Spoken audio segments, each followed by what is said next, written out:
드디어 기다리고 기다리던 새로운 뿌리 클래스 스페셜리스트의 첫 캐릭터인 도화가가 출시가 되었습니다. 너무 귀엽네요.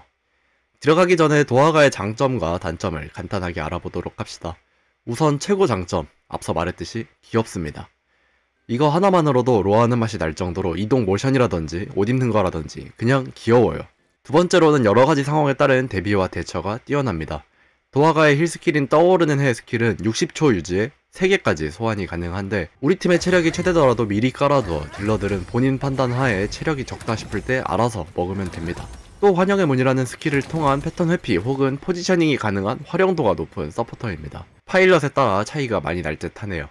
세 번째로는 거의 모든 이로운 효과를 상시 수준으로 줍니다. 스킬들의 공격 속도, 데미지 감소, 보호막, 이동 속도 등 빠지는 버프가 없습니다. 추후 설명드리겠지만 특성은 신속을 가기에 이 버프들을 딜러들에게 상시 유지시켜줄 수 있습니다. 소소하게 정화도 붙어있네요. 네 번째로는 재밌습니다. 스킬이 상당히 귀엽고 재밌게 구성되어 있어서 파티원들이 가디언 끝나고도 남아서 떠날 생각을 안 하더라고요. 마지막으로는 1인 컨텐츠에서도 괜찮은 성능을 보여줍니다. 자체적으로 깡딜이 높은 스킬들이 몇 가지 있고 로스트아크는 트라이포드에 따른 딜 증가량이 가장 큰데 1인 컨텐츠에서 쓸 수 있는 특포를 만들어줘서 상당히 쾌적한 솔로 플레이가 가능합니다. 단점으로 첫 번째는 평균적인 서포터의 난이도가 아닙니다. 이 게임 저 게임 어렵다는 서포터들이 있지만 도화가는 그것과 동등하거나 그 이상입니다. 버프의 종류가 많고 상시 유지가 가능하다 보니 이것들을 다 유지하는 데 신경이 많이 쓰입니다. 또한 상황 대처력이 뛰어난 만큼 이 상황 저 상황 많이 겪어보고 알고 있어야 합니다. 여기에 우리 팀원을 맞춰야 하는 스킬들이 많다는 것까지 난이도 면에선 역대급 서포터인 것 같습니다. 두 번째 단점으로는 딜러도 잘해야 합니다. 딜러들이 밟아야 하는 장판이 많고 힐 구슬도 애매한 체력일 때 먹어버리면 다른 딜러들이 위험해질 수 있어서 도화가에 대해 어느 정도는 이해도가 있는 딜러여야 한다는 점이 발목을 잡네요. 이외엔 단점이라고 불릴 정도로 크게 불편한 점은 없는 것 같습니다. 앞에서 말했듯이 특성은 극신속을 갑니다. 지금 도화가 열풍으로 인해 악세값이 비싸서 품질을 챙기지 못한 건 좀 봐주세요. 각설하고 극신속을 간 이유는 스킬들의 쿨타임이 길고 아이덴티티의 Z스킬은 저무는 달의 공중 효율이 나쁘진 않지만 10초 고정에 기본 10%라 특화보단 신속의 효율이 좋아서 신속을 가게 되었습니다. 무엇보다 버프가 많아서 신속을 가서 얻는 케어력과 유지력이 특화를 가서 얻는 공중력과는 비교도 못할 만큼 좋습니다. 때문에 신속을 가게 되었다고 알아두시면 되겠습니다. 그리고 스킬트리는 보이시는 것과 같은 8개의 스킬을 가져가게 됩니다. 하나하나 설명을 하면 요 흩뿌리기는 우리 팀을 향해 맞춰서 주는 보호막 겸 본인 보호막 충전기입니다. 첫 번째 트라이포드인 동글방울은 이렇게 저걸 맞추면 에트르가 생기는데 먹으면 도화가 개인 실드를 채워주니 자주 쓰고 잘 먹어주세요. 다음으로 콩콩이는 아군에게 맞추면 보호막을 주고 적을 맞추면 아이덴티티를 수급하는 스킬입니다. 아군과 적을 동시에 맞추는 센스를 기르는 것이 좋겠네요. 그리고 이 난치기는 낙인 스킬 겸 공이속 증가 스킬입니다.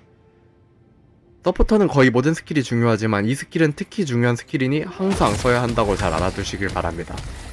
다음으로 미리네는 범위 내 아군의 데미지 감소를 크게 시켜주는 슈퍼 세이브용 스킬이라고 생각하시면 될 것 같습니다. 슈퍼 세이브라고 엄청 아낄 필요는 없으니 그냥 상황에 맞게 잘 써주세요. 다음은 개인적으로 도화가에서 가장 기대하고 있던 스킬인 환영의 문입니다. 진짜 쓰게 될 줄은 몰랐는데 아군이 상호작용을 하면 도화가 쪽으로 순간이동시키는 이것도 슈퍼세이브 겸 아이덴티티 수급기입니다. 정화도 가능한 도화가의 활용도를 판가름하는 스킬이라고 생각하시면 좋고 아이덴티티를 많이 채워주기에 풀스택이 되지 않도록 이렇게 계속 써주시는 것이 좋습니다. 그리고 해우물과 해그리기는 같이 묶어서 설명을 하는 게 좋은 것 같아서 설명을 드리면 이 두 가지 스킬은 버프 스킬로 서로 중첩이 되지 않기에 이렇게 시간을 잘 보고 겹치지 않도록 써주시는 것이 좋습니다. 마지막으로 요 올려치기는 도화가의 유일한 카운터 스킬로 첫 번째 트라이포드는 두 번째로 바꾸셔도 괜찮습니다. 저는 회복약 쌀먹하려고 1번 찍은 거예요. 그리고 이렇게 스킬 트리는 이 정도로 알아보시면 될 것 같습니다.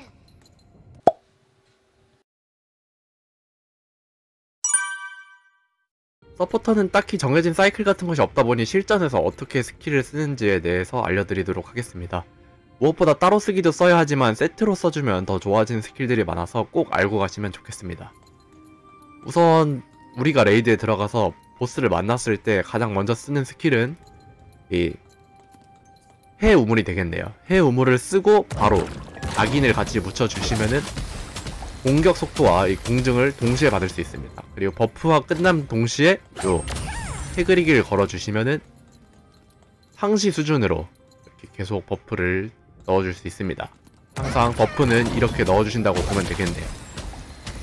이렇게 남는 시간에 우리는 이렇게 콩콩이를 타거나 뿌리기를 통해서 아군에게 실드를 지어주는 거죠. 요 올려치기는 그냥 카운터 나올 때나 쓰고 싶을 때 쓰시면 됩니다. 요 미리네도 똑같고요. 마지막으로 요 환영의 문은 풀스택이 아닌 상태로 계속 혹시 모를 상황을 대비해 한 스택 남겨놓고 계속 써주시면 됩니다. 아이덴티티 수급이 가장 잘 되는 스킬이기에 계속 써주시는 것이 좋습니다. 그리고 혹시 모를 상황을 대비해 한 스택씩 그냥 남겨두는 거고, 스킬 사용 팁은 이 정도로 알고 계시면 될 것 같습니다. 그리고 각인 같은 경우는 서포터는 딱히 자유롭게 각인을 가지 않기 때문에 요 4가지 각인은 고정으로 가시고 나머지 한 각인 자리는 전기 흡수를 넣든 구슬 동자를 넣든 급소 타격을 넣든 아무거나 넣고 싶은 거 넣으면 될 것 같습니다. 오늘 영상 여기까지입니다. 영상 재밌었다, 유익했다 하시는 분들은 구독과 좋아요 한 번씩 부탁드리고 저는 다음 영상에서 또 뵙도록 하겠습니다. 그럼 빠이빠이.